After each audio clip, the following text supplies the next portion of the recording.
தாவேக தலைவர் விஜய் தேர்தல் அறிக்கை வெளியிட்ட பின் அவருக்கு ஆதரவளிப்பது குறித்த நிலைப்பாட்டை கூறுவதாக நடிகர் விஷால் தெரிவித்துள்ளார். செய்தியாளர்களிடம் பேசிய அவர் 2026ஆம் ஆண்டு தமிழக சட்டப்பேரவை தேர்தல் தனி திரையரங்கு போல் இல்லாமல் மல்டிபிளெக்ஸ் போன்று பல முனையாக இருக்கும் என தெரிவித்தார்.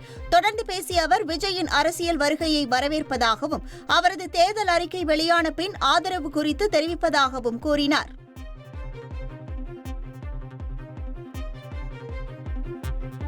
விஜய் அவர்கள் மேனிஃபெஸ்டோன்னு ஒன்று இருக்குல்ல, அந்த மேனிஃபெஸ்டோ வந்ததுக்கப்புறம் மக்களுக்கு என்ன செய்ய போகிறாருன்னு அவர் ஒரு விண்ணப்பம் என்னென்னா, அடிப்படை வசதிகள் தயவு செஞ்சு 70 வருஷத்துக்கு மேலே நம்ம சுதந்திரம் வாங்கியிருக்கோம், இன்னும் தண்ணி வசதி இல்லாமல் பழைய நிறைய கிராமத்துலலாம் இன்னும் தண்ணி வசதி இல்லாமல் அவஸ்தைப்படுறாங்க.